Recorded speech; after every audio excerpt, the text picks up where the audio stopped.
Hello， 大家好，我是一路。上一次我们讲到了休特罗姆老师把卡特变为魔人后，辛不得不杀掉已经魔人化的卡特。现在让我们接着继续往下讲。辛杀掉卡特这个魔人之后，被授予了1等功勋，这让爷爷和奶奶有些气愤。国王底修姆违反了当初的约定，不会将辛卷入军事，但是现在却要授予他1等功勋。国王底修姆解释，这次是因为辛为了保护同学而除掉魔人的事情已经传遍了全国，不做任何的表彰，恐怕会引起国民不满。国王底修姆低下头承诺，在授予1等功勋的时候，自己会宣布禁止他人以任何的方式让辛介入军事。辛成为英雄后，他所创建的终极魔法研究会变得异常的火爆，顾问老师也只好采取优胜劣汰的方法进行入会审查。另一边，军队发现近1年来魔物急剧增加。国王表示，与魔人战斗过的辛认为魔物急剧增多可能是因为人造成的，有人在刻意制造魔物。回到辛这边，新加入研究会的有2名，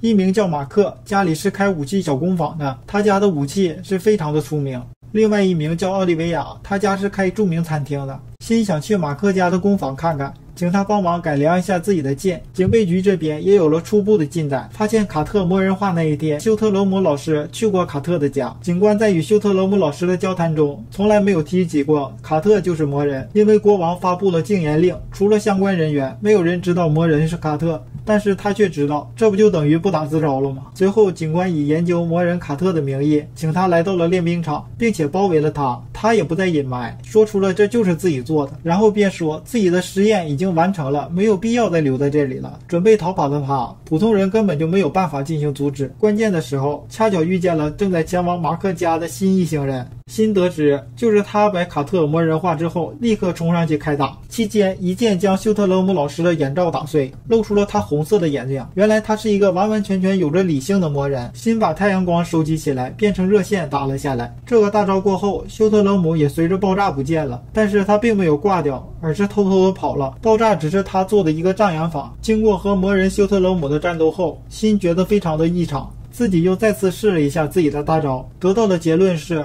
魔人休特罗姆可能还活着。随后便把这件事情告诉了奥格。为了提升自己的战斗能力，辛和同伴们来到了马克家的武器工坊，询问打造武器的事情。辛还在首饰店给西西里挑了一枚戒指，并且附上防御魔法，以便保护西西里。数天后，武器店老板帮辛打造出来一把可以自由更换剑刃的剑柄。见到如此能减少军费支出的改良，王子希望军队也可以配备这样的武器，来减少军费的支出。毕竟布鲁斯菲尔帝国正在准备大规模出征，和帝国的战争即将打响。辛看完剑之后，还带来了礼品给大家，后面还会给大家进行附魔。帝国方面，帝国以为有魔人在王国内进行骚乱，王国就没有任何兵力来驻守边境，自己可以趁机攻击王国。但是没有想到的是，却因为被王国军伏击而伤亡惨重。反而帝国的境内竟然出现了大量的魔物，就这样不得不使帝国军返回。王国军在追击帝国军的时候遭遇了魔物的袭击，就好像魔物在掩护帝国军撤退一样。回到了帝国的国王发现各个城市都有着魔物肆虐，一片狼藉。气愤的国王也被魔人休特罗姆杀掉。后来随着帝国的各个城市都被魔物或者是魔人攻陷，帝国已经彻底的亡国了。等到王国军追到了帝都，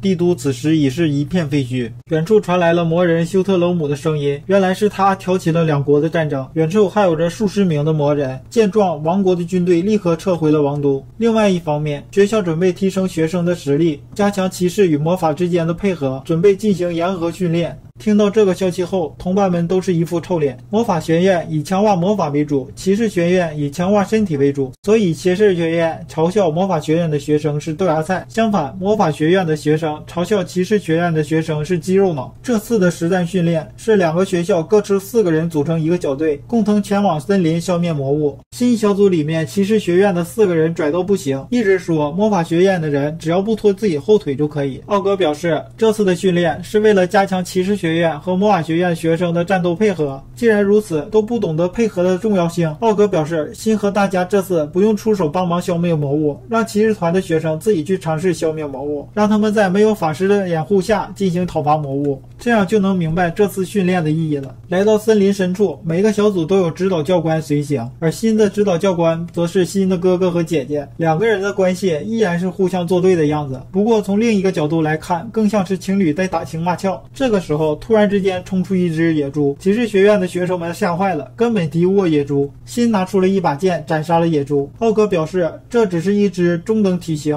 而且很弱小的魔物，就让你们如此的狼狈了，还对这种联合实战训练有意见吗？西西里跑过来为受伤的骑士们进行疗伤，毕竟是共同患难的队友。骑士们也明白了这一点，随后配合默契消除了芥蒂。突然发现有一大堆魔物正向辛他们靠近，足足有100多只，这一次全部交辛来处理。辛使用了氢气进行高浓度压缩，再加上点氧气，然后发射出去。其中3等级的魔物就这样一下子就被消灭了，只留下一条烧焦的路。继续前行，大家遇到了一只熊型的魔物，互相配合，这次终于体会到了剑与魔法的配合重要性。除了新小组之外，其他小组只能勉强的说顺利。训练完毕之后，奥格告诉大家，除了新以外的所有人在毕业之后都会被纳入奥格直属管辖的特殊小队，从此就会一直受到国家的监视，再也没有办法过上普通人的生活。对于此事，辛感到十分的愧疚，是自己打乱了他们的生活。但是让辛没有想到的是，大家竟然异常的开心，通通都表示如果没有辛就不会有这样的机会，甚至迫不及待的把这个消息告诉给自己的父母。联合演习结束不久后，奥格收到了魔人的最新情报，魔人在帝国内肆意横行，受到侵害的城镇与村庄十分的悲惨，贵族们毫无例外的都被杀光了，平民也没有办法逃过杀害。另外也正是因为魔人，所以各个国家都不敢贸然出手，而且每次袭击之后，魔人的数量都有所增加。他们应该是和卡特一样，利用了某种手段把他们变成了魔人，一个魔人就足以动摇国家，现在却要面对不明数量的魔人，所以暑假集训势在必行。最后决定在西西里家领地进行，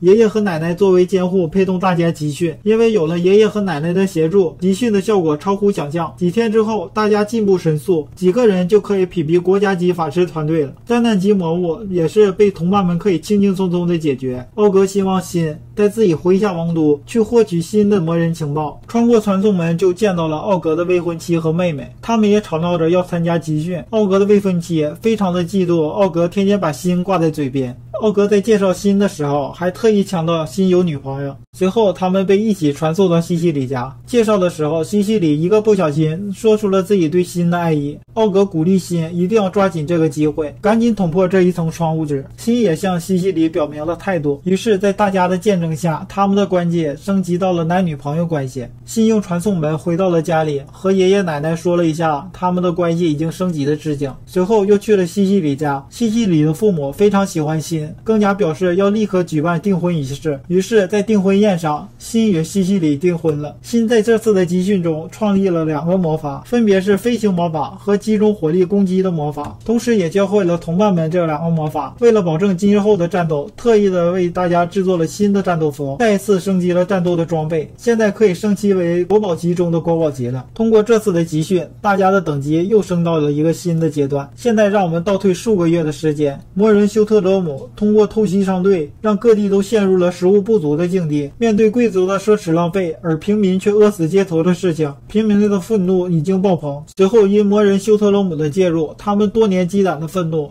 让他们像卡特一样变成了魔人。魔人休特罗姆痛恨着帝国的贵族，同时也痛恨着帝国的平民。逐渐的，魔人休特罗姆已经将帝国逼上了灭亡。他的目的已达成，打算功成身退。但是他手下的红眼平民不太同意，企图要建立一个魔人的王国，统治世界。因为这个原因，不少的手下离开了魔人休特罗姆。魔人休特罗姆回忆过去，当初的他曾经是一个拥有帝国继承权的贵族，而且还是一个不折不扣的好贵族，大力推行平民优惠政策，实施农田改革，扩大种植面积。由于人手不足，便开始接受其他地区的人员流入，但是还是有些面临着人手不足的情况。他之所以推行这种政策，是因为他在年少旅行时发现了一个国家和帝国不一样，那里没有奴隶制度，平民们也过着充满朝气的生活，和帝国里的压榨剥削有着鲜明的对比。他觉得这才是应该帝国未来的样子，于是他便做了一系列的惠民政策。正因为是这样，他妨碍了其他的贵族的发财，越来越多的平民移居到他的领地，他上缴国家的税额也年年的增加，越来越有话语权。照这样下去，下一任地位就是他的了。到那个时候，一定会更加大力推行平民优惠政策，所以贵族们都觉得他很碍眼，打算除掉他。贵族们骗他说赞同他的想法，打算让他来帝都参加会议，希望他定制一份与经营领地的相关资料来进行商讨。听到要去去帝都，妻子有些担心，因为他在地位选举中最占有利地位，很多贵族对他心怀不轨，但他还是接受邀请去了帝都。此时贵族们则想尽一切办法把他留在帝都，同时贵族们还在他的领地散播谣言，诬陷他吸引平民来到自己的领地，实际上是为了做人口买卖。他们还做了一个假证据，假装是他的人，在带有他家族标记的马车里面装上了几名被绑住的女人，故意让平民发现，以此来诬陷他。这一切都使平民相信他们的领主是人贩子。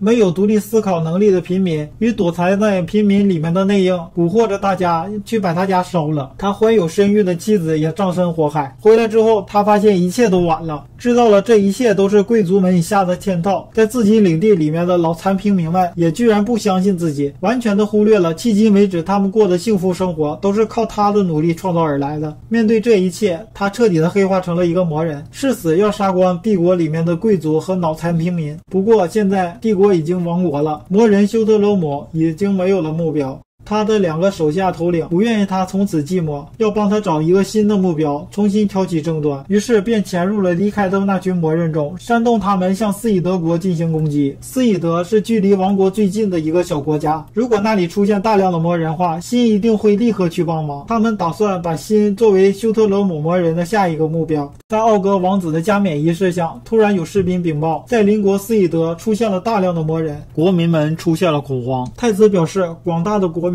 不用恐慌，现在已经有了对抗魔人的方法。接下来奥格准备带领着魔法学院的学生前去讨伐魔人。终极魔法研究会也改名为终极猎魔团，在国民振奋不已的情况下华丽的出征了。新一行人赶到了斯以德时，城门已经失守，城内遭到了破坏，团员们搜索着魔人，消灭魔人。但是太子一方面还是遇到了点麻烦，有一个魔人捡到了辛之前所制造的道具，魔法屏障道具，可以阻挡魔法攻击，但是这个道具必须要集中注意力才能启动。辛与奥格左右夹攻，让其无法集中注意力，最后还是成功的干掉了他，拿回了魔法屏障道具。魔人的领头人见到局面无法控制，只好请米利亚出面帮忙。米利亚一出场，终于不再是一面倒的局面了，对人实战经验严重不足的伙伴们纷纷的倒下。趁此机会，魔人头领立即下达了剩余魔人撤退的命令。辛赶来支援，和米利亚进行了几个回合的打斗。辛得知米利亚的实力十分的强悍，与此同时，米利亚也深刻的体会到了辛的可怕，自己差一点就被辛干掉。此时的他立刻回想起来魔人休特罗姆的话，如果小看辛的话，会被他秒杀的。最后他还是借助同样身为魔人的同伴，从辛的手中逃跑。虽然大家都受了伤，但很快便借助了战斗服进行了自愈。这一切都被魔人休特罗姆看在眼里。